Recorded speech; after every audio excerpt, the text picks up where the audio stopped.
माया एवं मुक्ति। 1896 को लंदन में दिया हुआ व्याख्यान। कवि कहता है, हम जगत में महिमा का हिरण्यमय मेघजल लेकर प्रवेश करते हैं, पर सच पूछो तो हम में से सभी इस प्रकार महिमा मंडित होकर संसार में प्रवेश नहीं करते। हम में से बहुत से तो अपने पीछे कोहरे की कालिमा लेकर जगत में प्रवेश करते हैं, इसमें कोई संदेह नहीं। हम में से सभी मानो युद्ध करने के लिए युद्ध क्षेत्र में भेजे गए हैं। रोते रोते हमें संसार में प्रवेश करना पड़ता है, यथा साध्य प्रयत्न करके अपना मार्ग बना लेना पड़ता है। जीवन के इस अनंत सागर में हम अपना मार्ग बनाते हैं, आगे हम बढ़ते जाते हैं।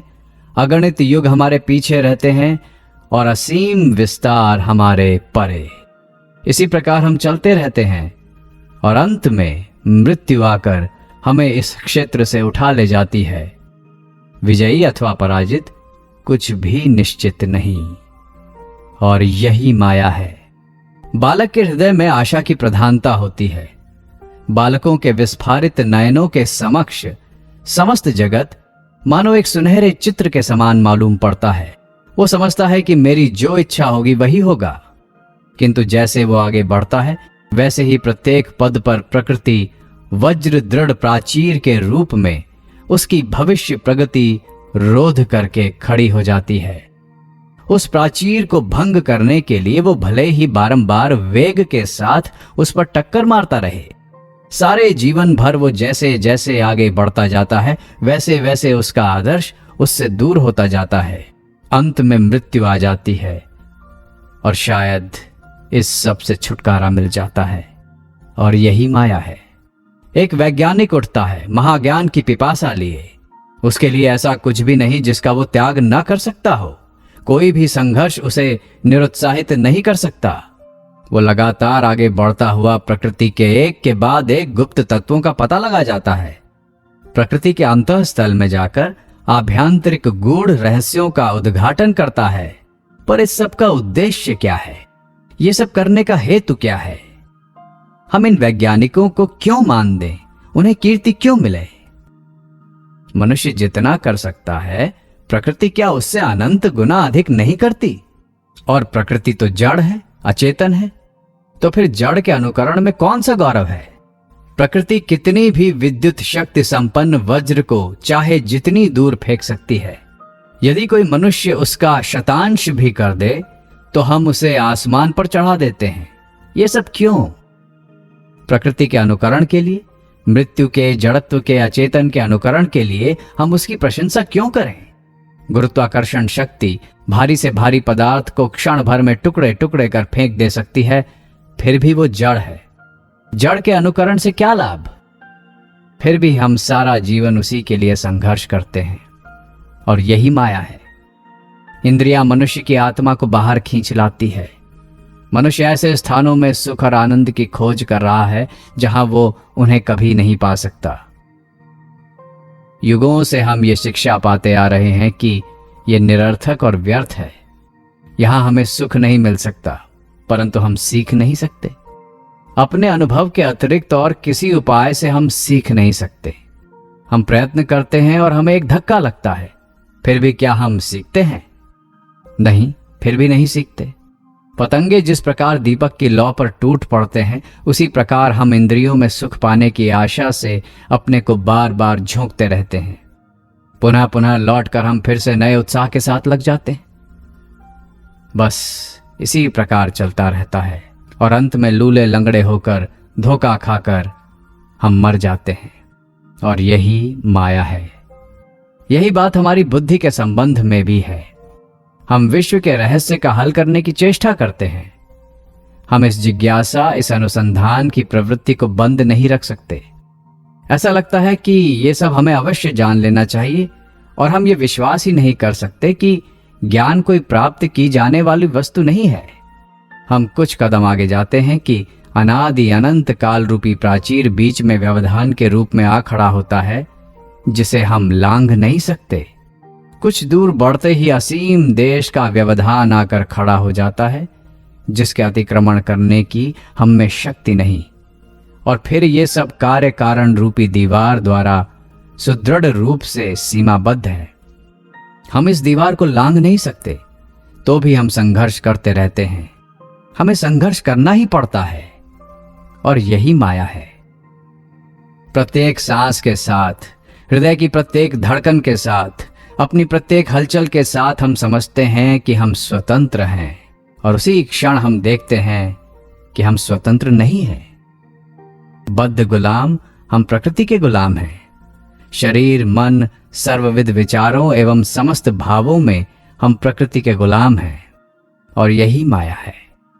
ऐसी एक भी माता नहीं है जो अपनी संतान को जन्म से एक अद्भुत प्रतिभा संपन्न महापुरुष न समझती हो।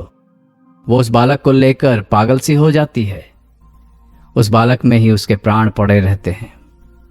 बालक बड़ा होता है, शायद घोर शराबी और पशुतुल्य हो जाता है। जननी के प्रति दुष्ट व्यवहार तक करने लगता है। जितना ही उसका दुर्व्यवहार बढ़ता है, उतनी ही जननी का प्रेम भी बढ़ता है। लोग इसे जननी का निस्वार्थ प्रेम कहकर प्रशंसा करते हैं। उनके मन में यह प्रश्न तक नहीं उठता कि वो माता जन्मना एक गुलाम है। वो इस प्रकार प्रेम किए बिना नहीं रह सकती। हजारों बार उसकी इच्छा होती है कि वो इस मोह का त्याग कर दे, पर वो कर नहीं पाती। अतः वो इसे पुष्प राशि द्वारा आच्छादित कर लेती है और उसी को अद्भुत प्रेम कहती है। और यही माया है। हम सबका भी बस यही हाल है। नारद ने एक दिन श्री कृष्ण से पूछा, प्रभु, माया कैसी है, मैं देखना चाहता हूं। एक दिन श्री कृष्ण नारद को लेकर एक मरुस्थल की ओर चले। बहुत दूर जाने के बाद श्री कृष्ण नारद से बोले, नारद, मुझे बड़ी प्यास लगी है, क्या कहीं से थोड़ा सा जल ला सकते हो? नारद बोले, प्रभु ठहरिए, मैं अभी जल लिए आया। ये कहकर नारद चले गए। कुछ दूर पर एक गांव था। नारद वहीं जल की खोज में गए। एक मकान में जाकर उन्होंने दरवाजा खटखटाया। द्वार खुला और एक परम सुंदरी कन्या उनके सम्मुख आकर खड़ी हुई। उसे देखते ही नारद सब कुछ भूल गए। भगवान मेरी प्रतीक्षा कर रहे होंगे, वो प्यासे होंगे, हो सकता है प्यास से उनके प्राण भी निकल जाएं। ये सारी बातें नारद भूल गए। सब कुछ भूलकर वे उस कन्या के साथ बातचीत करने लगे। उस दिन वे अपने प्रभु के पास लौटे ही नहीं।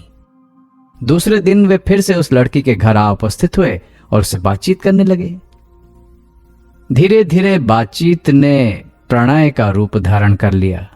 तब नारद उस कन्या के पिता के पास जाकर उस कन्या के साथ विवाह करने की अनुमति मांगने लगे। विवाह भी हो गया। नवदंपति अब उसी गांव में रहने लगे। धीरे धीरे उनकी संतानें भी हुईं। इसी प्रकार 12 वर्ष बीत गए। इस बीच नारद के ससुर मर गए और वो उनकी संपत्ति के उत्तराधिकारी हो गए। पुत्र, कलत्र, भूमि, पशु, संपत्ति, गृह आदि को लेकर नारद बड़े सुख चैन से दिन बिताने लगे।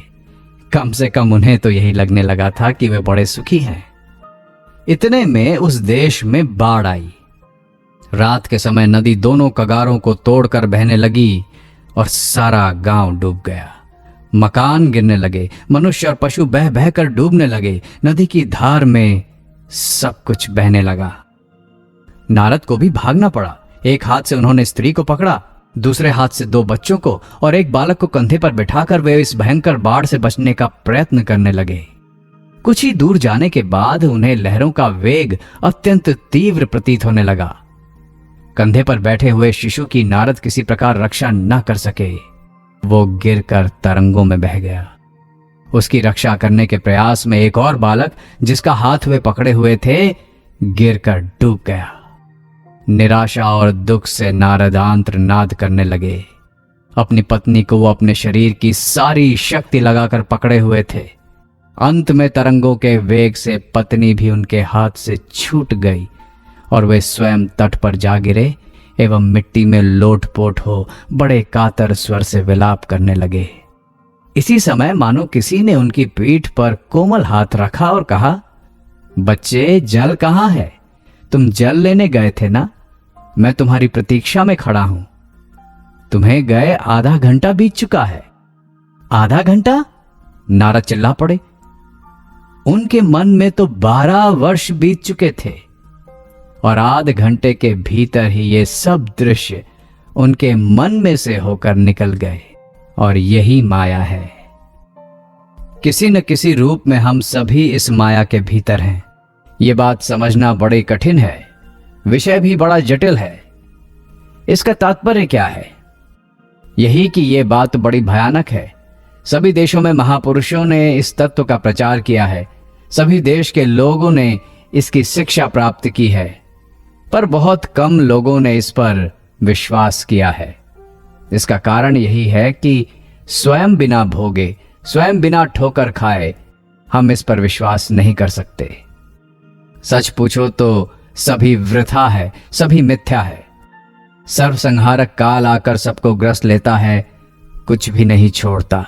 वो पापी को खा जाता है, संत को खा जाता है, राजा प्रजा सुंदर कुत्सित सभी को खा डालता है, किसी को नहीं छोड़ता। सब कुछ उस चरम गति विनाश की ओर अग्रसर हो रहा है। हमारा ज्ञान, शिल्प, विज्ञान सब कुछ उसी की ओर अग्रसर हो रहा है। कोई भी इस ज्वर की गति को नहीं रोक सकता। हम भले ही उसे भूले रहने की चेष्टा करें। जैसे किसी देश में महामारी फैलने पर लोग शराब, नाच गान आदि व्यर्थ की चेष्टाओं में रत रहकर सब कुछ भूलने का प्रयत्न करते हुए पक्षाघात ग्रस्त से हो जाते हैं, हम लोग भी उसी प्रकार इस मृत्यु की चिंता को भूलने का कठोर प्रयत्न कर रहे हैं। सब प्रकार के इंद्रिय सुख में रत रहकर उसे भूले जाने की चेष्टा कर रहे हैं, और यही माया है। लोगों के सामने दो मार्ग हैं। इनमें से एक तो सभी जानते हैं, वो ये है संसार में सुख है, दुख है, कष्ट है, सब सत्य है, पर इस संबंध में बिल्कुल मत सोचो। यावत् जीवेत सुखम जीवेत ऋणम कृत्वा घृतम पिबेत। दुख है अवश्य, पर उधर नजर मत डालो। जो कुछ थोड़ा बहुत सुख मिले उसका भोग कर लो। इस संसार चित्र के अंधकारमय भाग को मत देखो, केवल प्रकाशमय और आशाप्रद पक्ष की ओर दृष्टि रखो। इस मत में कुछ सत्य तो अवश्य है, पर साथ ही एक खतरा भी है। इसमें सत्य इतना ही है कि यह हमें कार्य की प्रेरणा देता है। आशा एवं इसी प्रकार का एक प्रत्यक्ष आदर्श हमें कार्य में प्रवृत्त और उत्साहित करता है अवश्य, पर इसमें विपत्ति यह है कि अंत में हमें हताश होकर सब चेष्टाएं छोड़ देनी पड़ती हैं।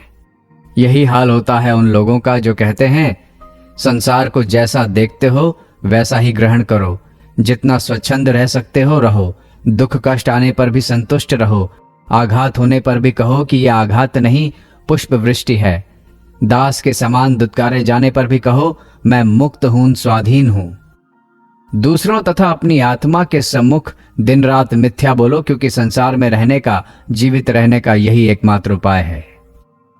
इसी को सांसारिक ज्ञान कहते हैं, और इस सदी में जितना इसका प्रभाव है उतना और कभी नहीं रहा, क्योंकि लोग इस समय जो चोटें खा रहे हैं वैसे उन्होंने पहले कभी भी नहीं खाई।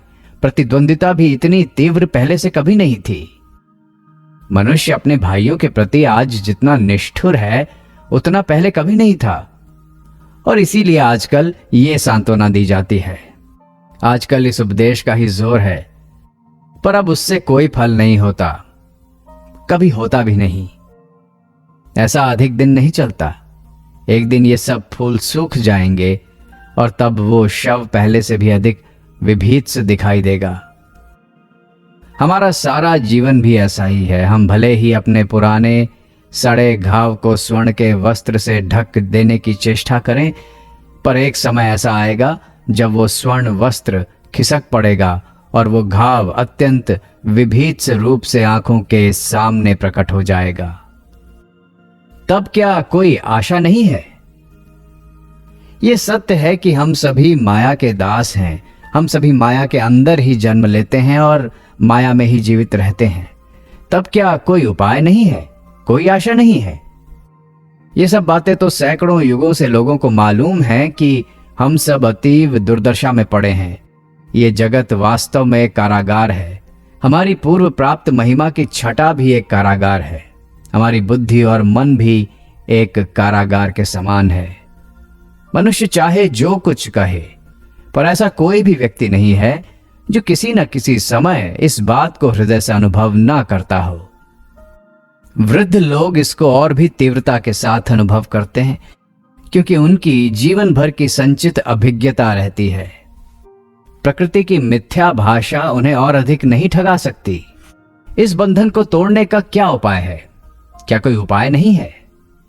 हम देखते हैं कि इस भयंकर व्यापार के बावजूद हमारे सामने पीछे चारों ओर ये बंधन रहने पर भी इस दुख और कष्ट के बीच इस जगत में ही यहां जीवन और मृत्यु समानार्थी है। एक महावाणी समस्त युगों, समस्त देशों और समस्त व्यक्तियों के हृदय में गूंज रही है।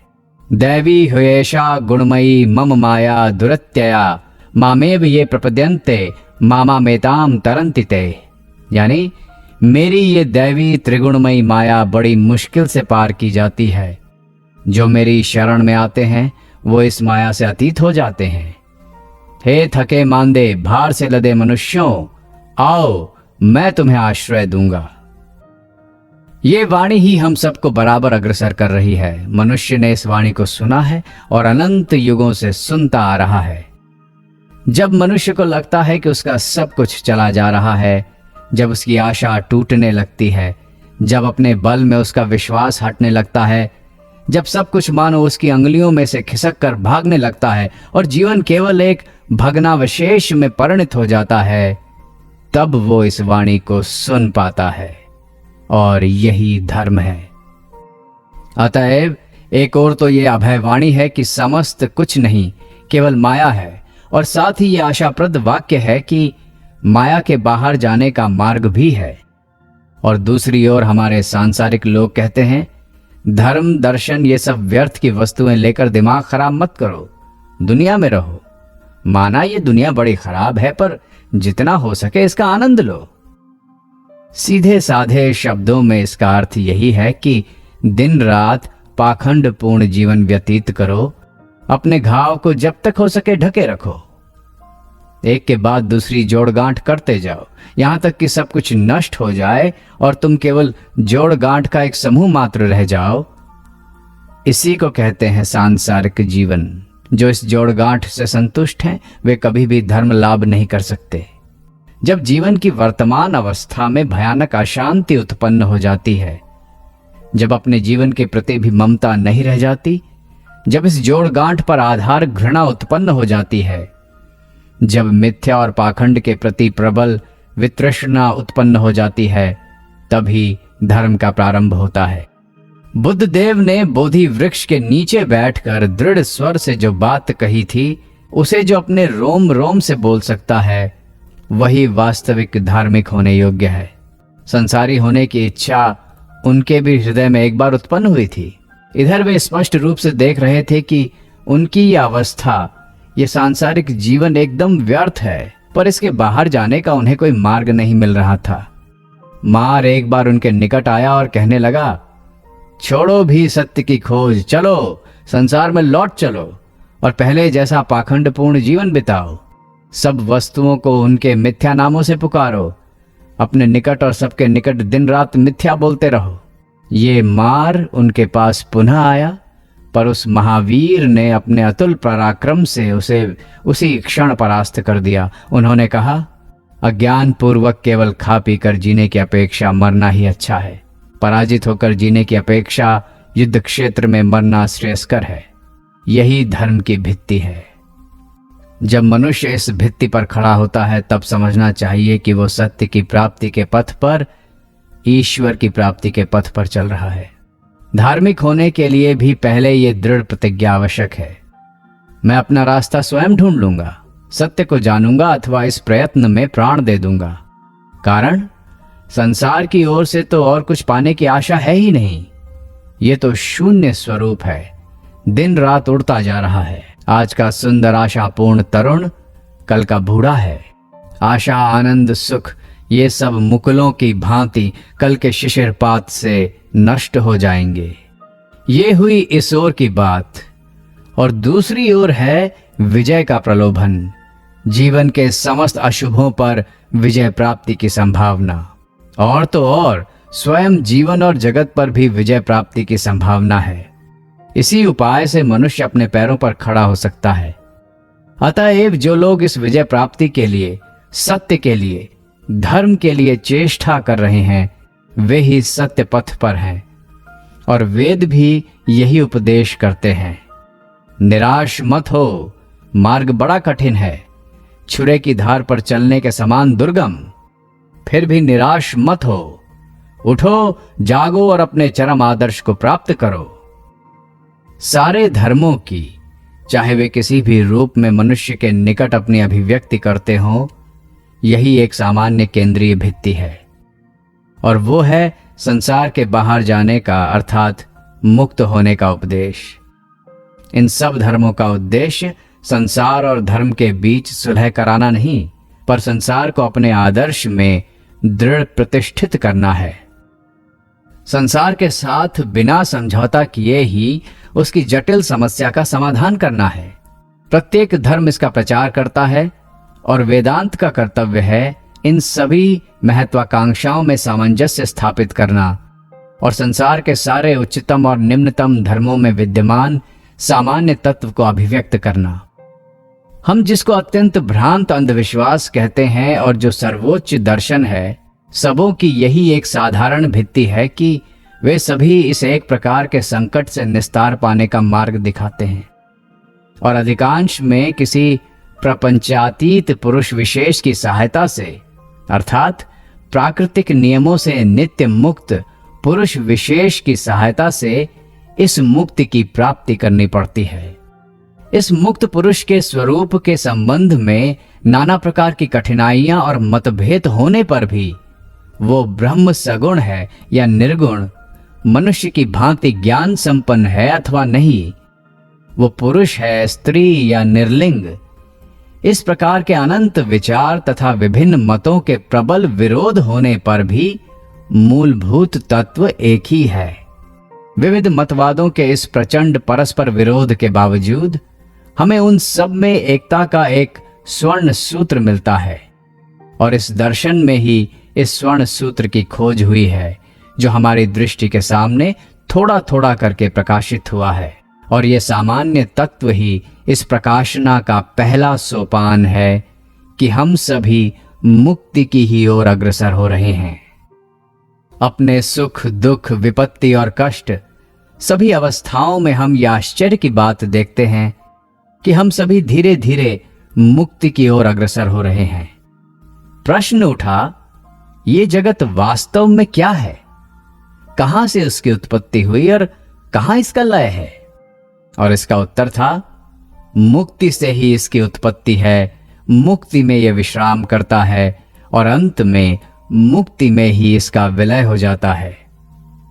ये जो मुक्ति की भावना है कि वास्तव में हम मुक्त हैं, इस आश्चर्यजनक भावना के बिना हम एक क्षण भी नहीं चल सकते।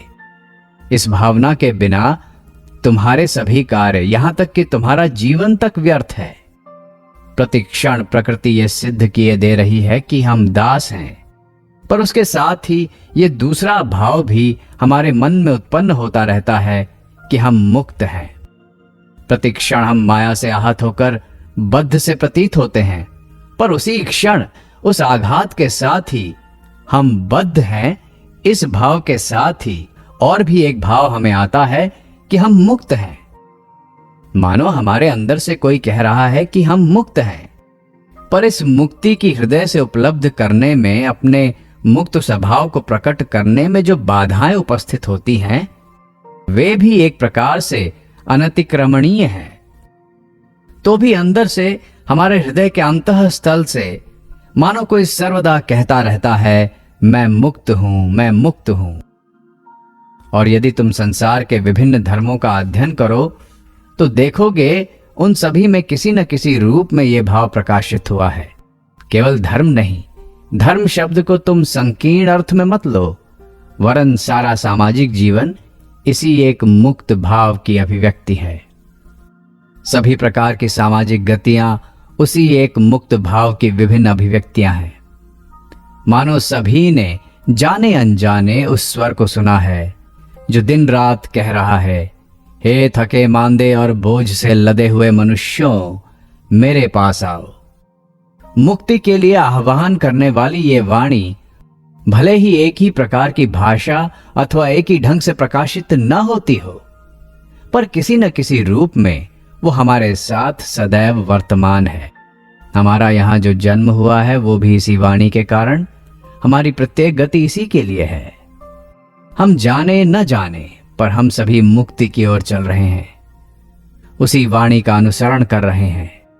जिस प्रकार गांव के बालक बांसुरी के संगीत से खींचकर चले आते हैं, उसी प्रकार हम भी बिना जाने ही उस वाणी के संगीत का अनुसरण कर रहे हैं। जब हम उस वाणी का अनुसरण करते हैं तभी हम नीतिपरायण होते हैं। केवल जीवात्मा नहीं वरन छोटे से छोटे प्राणी से लेकर ऊंचे से ऊंचे मनुष्यों तक सभी ने वो स्वर सुना है और सब उसी की दिशा में दौड़े जा रहे हैं। और इस चेष्टा में या तो हम परस्पर मिल जाते हैं या एक दूसरे को धक्का देते रहते हैं। इसी से प्रतिद्वंद्विता, हर्ष, संघर्ष, जीवन, सुख और मृत्यु उत्पन्न होते हैं। और उस वाणी तक पहुंचने के लिए ये जो संघर्ष चल रहा है, समग्र विश्व उसी का परिणाम मात्र है। हम यही करते आ रहे हैं। यही व्यक्त प्रकृति का परिचय है। इस वाणी के सुनने से क्या होता है? इससे हमारे सामने का दृश्य परिवर्तित होने लगता है। जैसे ही तुम इस स्वर को सुनते हो और समझते हो कि यह क्या है, वैसे ही तुम्हारे सामने का दृश्य बदल जाता है। यही जगत जो पहले माया का विभीत से युद्ध क्षेत्र था, अब और कुछ अपेक्षाकृत अधिक सुंदर हो जाता है। तब फिर प्रकृति को कोसने की कोई आवश्यकता नहीं रह जाती। संसार बड़ा विभीत से है अथवा ये सब वृथा है, ये कहने की भी आवश्यकता नहीं रह जाती। रोने चिल्लाने का भी प्रयोजन नहीं रह जाता। जैसे ही तुम इस स्वर का अर्थ समझते हो, वैसे ही तुम जान लोगे कि इस सब चेष्टा, इस युद्ध, इस प्रतिद्वंदिता, इस कठिनाई, इस निष्ठुरता, इन सब शुद्र सुख एवं आनंद आदि का प्रयोजन क्या है? तब ये स्पष्ट समझ में आता है कि ये सब प्रकृति के स्वभाव से ही होता है। हम सब जाने अनजाने उसी ईश्वर की ओर अग्रसर हो रहे हैं, इसीलिए ये सब हो रहा है। अतएव समस्त मानव जीवन, समस्त प्रकृति उसी मुक्त भाव को अभिव्यक्त करने की चेष्टा कर रही है। बस सूर्य भी उसी ओर जा रहा है। पृथ्वी भी इसीलिए सूर्य की चारों ओर परिक्रमा कर रही है। चंद्र भी इसीलिए पृथ्वी के चारों ओर घूम रहा है। उस स्थान पर पहुंचने के लिए ही समस्त ग्रह नक्षत्र धावमान है और वायु प्रभामान है। उस मुक्ति के लिए ही बिजली तीव्र घोष करती है और मृत्यु भी उसी के लिए चारों ओर घूम फिर रही है। सब कोई उसी दिशा में जाने का प्रयत्न कर रहे हैं। साधु भी उसी ओर जा रहे हैं। बिना गए वे रह ही नहीं सकते। उनके लिए ये कोई प्रशंसा की बात नहीं। पापियों की भी यही दशा है। बड़ा दानी व्यक्ति भी उसी को लक्ष्य बनाकर सरल भाव से चला जा रहा है। बिना गए वो रह ही नहीं सकता। और एक भयानक कंजूस भी उसी को लक्ष्य बनाकर चल रहा है। जो बड़े सत्कर्मशील हैं, उन्होंने भी उसी वाणी को सुना है। वे सत्कर्म किए बिना रह नहीं सकते। और एक घोर आलसी व्यक्ति का भी यही हाल है। हो सकता है एक व्यक्ति दूसरे की अपेक्षा अधिक ठोकरें खाए। जो व्यक्ति अधिक ठोकरें खाता है उसे हम बुरा कहते हैं, और जो कम उसे सज्जन या भला कहते हैं। भला और बुरा ये दोनों भिन्न चीजें नहीं हैं, दोनों एक ही हैं। उनके बीच का भेद प्रकारगत नहीं, परिमाणगत है। अब देखो, यदि वो मुक्त भावरूपी शक्ति वास्तव में समस्त जगत में कार्य कर रही है, तो अपने विशेष आलोच्य विषय धर्म में उसका प्रयोग करने पर हम देखते हैं कि सभी धर्मों में इस एक भाव को स्वीकार किया गया है। अत्यंत निम्न कोटि के धर्म को लो, जिसमें किसी मृत पूर्वज अथवा निष्ठुर देवता की उपासना होती है। इन उपास्य देवताओं अथवा मृत पूर्वजों के बारे में क्या धारणा है? यही कि वे प्रकृति से उन्नत हैं। इस माया के द्वारा वे बद्ध नहीं हैं। पर हां, प्रकृति के बारे में उपासक की धारणा अवश्य बिल्कुल सामान्य है। उपासक एक मूर्ख अज्ञानी व्यक्ति है। उसकी बिल्कुल स्थूल धारणा है।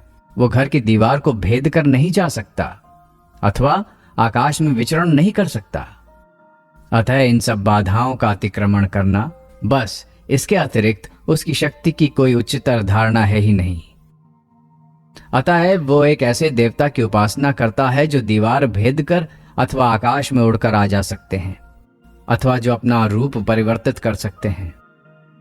दार्शनिक भाव से देखने पर इस प्रकार की देवोपासना में कौन सा रहस्य है? यह है कि यहां भी वो मुक्ति का भाव मौजूद है।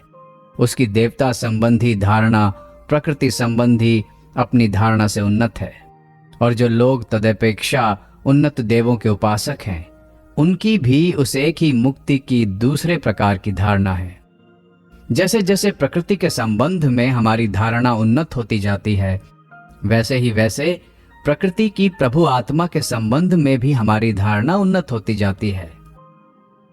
अंत में हम एकेश्वरवाद में पहुंच जाते हैं, जो माया या प्रकृति को स्वीकार करता है और जिसके मतानुसार मायाधीश एक ईश्वर ही है। जहां सर्वप्रथम इस एकेश्वरवाद सूचक भाव का आरंभ होता है, वहीं वेदांत का आरंभ हो जाता है। वेदांत इससे भी अधिक गंभीर अन्वेषण करना चाहता है। वो कहता है कि इस माया प्रपंच के पीछे जो एक आत्मा मौजूद है, जो माया का स्वामी है पर जो माया के अधीन नहीं है, वो हमें अपनी ओर आकृष्ट कर रहा है और हम सब भी धीरे धीरे उसी की ओर जा रहे हैं। ये धारणा है तो ठीक, पर अभी भी ये धारणा शायद स्पष्ट नहीं हुई। अब भी ये दर्शन मानो अस्पष्ट और अस्फुट है, यद्यपि वो स्पष्ट रूप से युक्ति विरोधी नहीं है। जिस प्रकार तुम्हारे यहां प्रार्थना में कहा जाता है, मेरे ईश्वर तेरे अति निकट, nearer my God to thee, वेदांती भी ऐसी ही प्रार्थना करता है, केवल एक शब्द बदलकर, मेरे ईश्वर मेरे अति निकट, nearer my God to me. हमारा चरम लक्ष्य बहुत दूर है, प्रकृति से अतीत प्रदेश में है। वो हमें अपनी ओर खींच रहा है, उसे धीरे धीरे हमें अपने निकट लाना होगा, पर आदर्श की पवित्रता और उच्चता को अक्षुण्ण रखते हुए। मानो ये आदर्श क्रमशः हमारे निकटतर होता जाता है। अंत में स्वर्ग का ईश्वर मानो प्रकृतिस्थ ईश्वर बन जाता है। फिर प्रकृति में और ईश्वर में कोई भेद नहीं रह जाता। वही मानो इस देह मंदिर के अधिष्ठात्र देवता के रूप में और अंत में इसी देह मंदिर के रूप में बन जाता है, और वही मानो अंत में जीवात्मा और मनुष्य के रूप में परिज्ञात होता है। बस यही वेदांत की शिक्षा का अंत है, जिसको ऋषिगण विभिन्न स्थानों में खोजा करते थे, वो हमारे अंदर ही है। वेदांत कहता है, तुमने जो वाणी सुनी थी वो ठीक सुनी थी, पर उसे सुनकर तुम ठीक मार्ग पर चले नहीं। जिस मुक्ति के महान आदर्श का तुमने अनुभव किया था वो सत्य है, पर उसे बाहर की ओर खोजकर तुमने भूल की। इसी भाव को अपने निकट और निकटतर लाते चलो, जब तक कि तुम ये न जान लो कि ये मुक्ति, ये स्वाधीनता तुम्हारे अंदर ही है। वो तुम्हारी आत्मा की अंतरात्मा है। ये मुक्ति बराबर तुम्हारा स्वरूप ही थी, और माया ने तुम्हें कभी भी बद्ध नहीं किया। तुम पर अपना अधिकार जमाने का सामर्थ्य प्रकृति में कभी नहीं था। डरे हुए बालक के समान तुम स्वप्न देख रहे थे कि प्रकृति तुम्हारा गला दबा रही है। इस भय से मुक्त होना ही लक्ष्य है। केवल इसे बुद्धि से जानना ही नहीं, वरन प्रत्यक्ष करना होगा, अपरोक्ष करना होगा। हम इस जगत को जितने स्पष्ट रूप से देखते हैं, उससे भी अधिक स्पष्ट रूप से देखना होगा। तभी हम मुक्त होंगे, तब और तभी हमारी सारी कठिनाइयों का अंत हो जाएगा।